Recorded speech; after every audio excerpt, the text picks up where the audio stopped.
Firman Tuhan tertulis di Wahyu pasal 3 ayat 5. Barang siapa menang, ia akan dikenakan pakaian putih yang demikian. Aku tidak akan menghapus namanya dari kitab kehidupan, melainkan aku akan mengaku namanya di hadapan Bapakku dan di hadapan para malaikatnya. Haleluya, kita berdoa. Ya Tuhan Allah, Tuhan orang yang mati dan yang hidup, kami adalah milik-Mu baik pada waktu hidup maupun pada waktu mati. Sekalipun kami berjalan dalam lembah kematian, kami tidak takut karena Engkau beserta kami. Maut dan kuburan tidak akan dapat menahan kami, karena Engkaulah Tuhan kami yang menebus kami menjadi milik-Mu.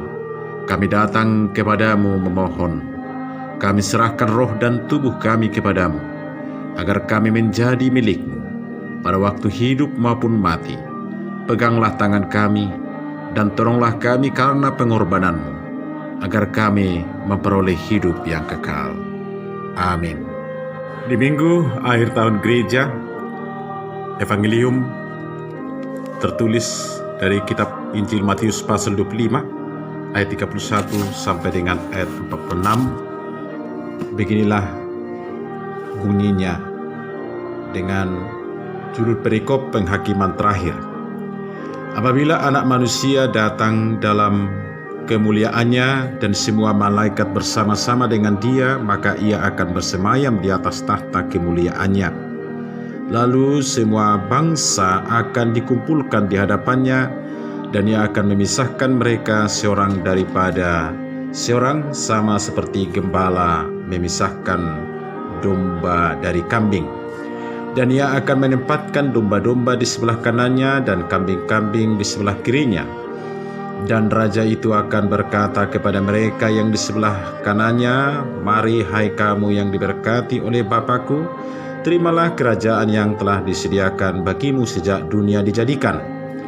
Sebab ketika aku lapar, kamu memberi aku makan, ketika aku haus, kamu memberi aku minum, ketika aku seorang asing, kamu memberi aku tumpangan, ketika aku telanjang, kamu memberi aku pakaian, ketika aku sakit, kamu melawat aku, ketika aku di dalam penjara, kamu mengunjungi aku."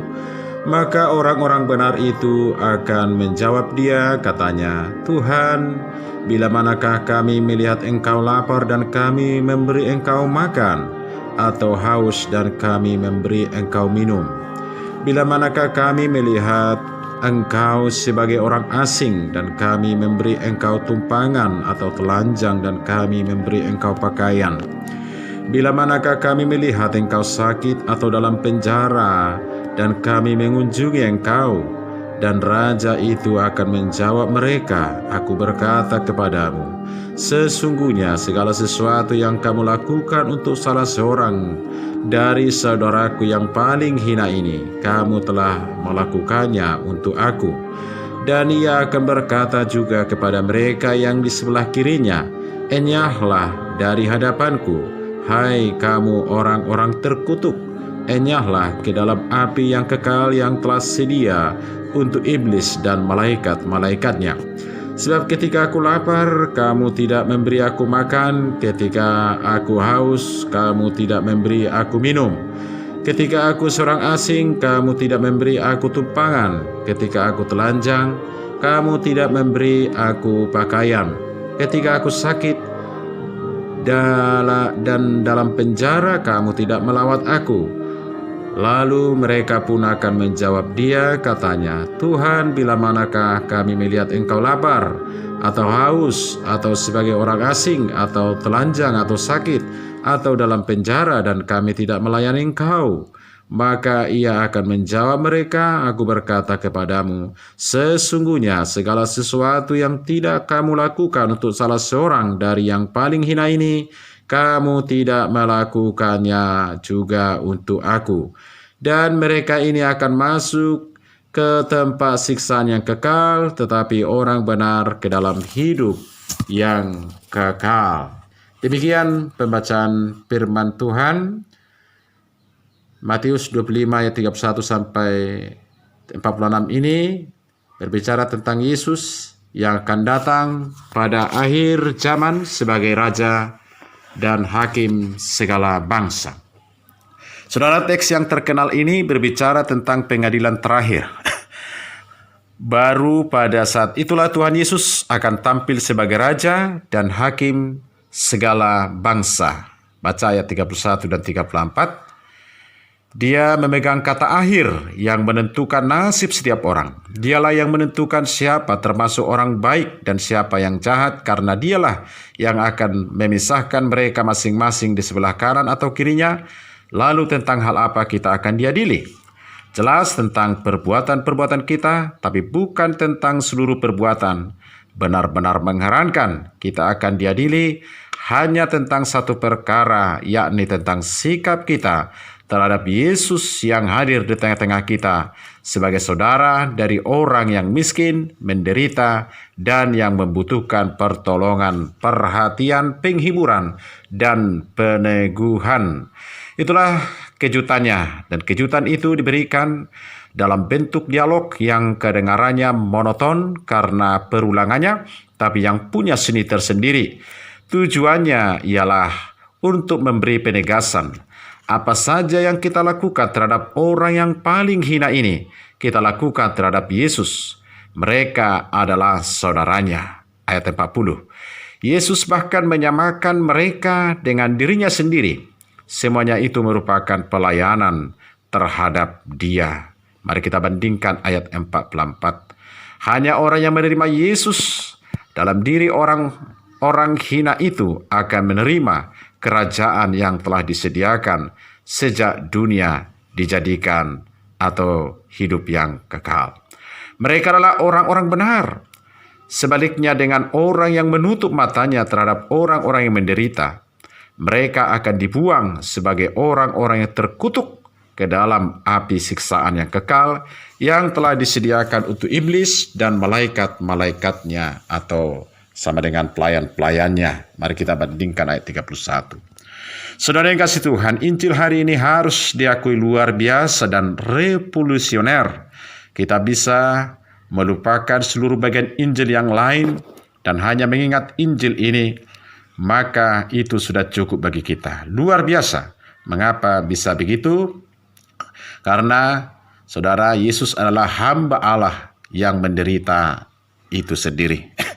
Dia tahu apa itu penderitaan, dan dengan merendahkan dirinya menjadi manusia, Dia telah mau menjadi saudara kita dari semua orang yang menderita. Dia mau supaya kita selalu melihat Dia dalam saudara-saudari kita yang paling hina.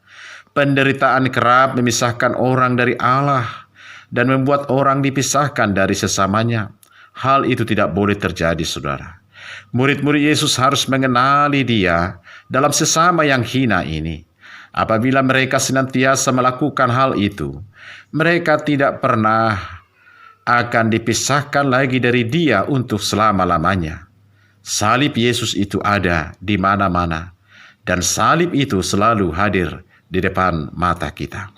Saudara kekasih Tuhan Yesus, Yesus mau dijumpai sampai akhir zaman oleh setiap murid-muridnya yang percaya sebagai orang yang paling hina dan bukan sebagai Raja semesta alam. Tanda kutip, Raja semesta alam.